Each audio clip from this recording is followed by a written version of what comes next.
সামনের দিকে বারুদ দিয়ে দেওয়া হতো, উপরে মুখ করে বাস করে দেওয়া হতো। সালামি তোপ এই কারণে বলা হয় সবাই সাবধান হয়ে দাঁড়িয়ে যেত, নবাব প্রবেশ করছে। কোন নবাব? মির্জাফর জেনারেশনরা। এই টোটাল সিঁড়ি হচ্ছে 36, বাড়ির হাইট হচ্ছে 80 ফুট, বাড়ির ভিতরে 1000খানা দরজা, 900টা অরিজিনাল, 100টা ফল। এই বাড়ির ভিতরে বাড়িটি তৈরি করতে তখনকার টাইমে সোনার পয়সা খরচ হয়েছিল 16.5 লক্ষ সোনার মুদ্রা। এই বাড়িটি টোটালের 3 তলা দেখতে পাচ্ছেন। এই নিচতলা ছিল রেভিনিউ স্ট্যাম্প ঘর, দোতলা ছিল বিচারপতি ঘর, 3 তলা ছিল মহিলাদের আড়ালে বসে বিচার শোনা ঘর।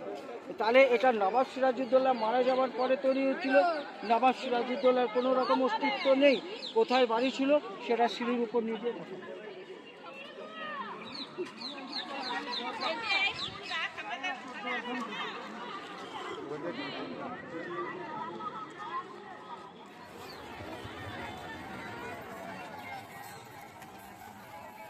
কিন্তু উপহার করেছেন, টোটালটা অরিজিনাল গ্লাস মিডিয়াম কাজ।